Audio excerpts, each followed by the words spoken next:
bathi ukhumalo umdungwa umbulazi umzilikazi kamashobane wena wadla umuntu wamyenga ngendaba udonda intombi nesizulu.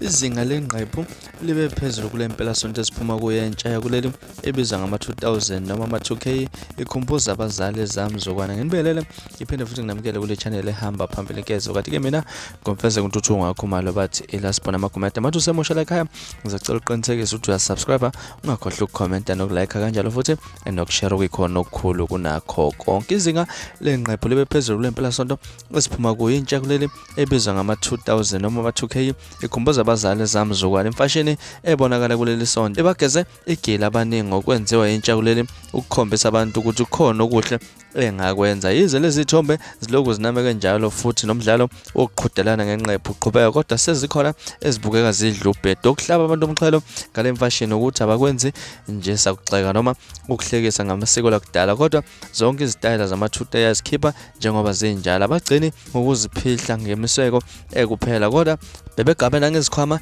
imigeqo nezinto ezazisetshenziswa kudala ukwenza izithombe sihehe. Indlela okwakuswenga ngayo kudala kwakuhambisana nesimo sempilo ngaso sikhathi, kwazise ubukhazikhazi bezinto ezazikhona. Izinto zamanje wakungekho kudala, imisakazo, izihlahla, izikhwama, amabhodlela, iziphuzo, izikomishi netiye engezinye zezinto ezihamba phambili nokwinto ebonakala kulezi izithombe. Ukwenza izithombe ezomndeni nabangani ngenye yezinto eyayikhonzwa kakhulu phambilini nokuvela njengoba kunjalo kulezi izithombe zama-2000. Lokhu uqale lo mdlalo abantu abaningi ezinkundleni zokuxhumana bawuvala umlomo ngekhono elikhonjiswa yintsha ngalezi izithombe. Lo mdlalo usalokhu uqhubeke njalo njengoba sokuqala nokubonakala asebakhulile beziphihla ngalezi izinto ezamzukwana nabezikhumbuza izikhathi zabo zakudala. Bafethu esebonakele nabanye osaziwayo abadumile laphana kubala kulo intokazi uSphesihle wakwaZulu oshaya ingoma ethi ngavele ngamnika laphana kanjalo nokhuzani naye impela useyijoinile le challenge yama-2K. Mhlawumbe engakuthina kwakuphawula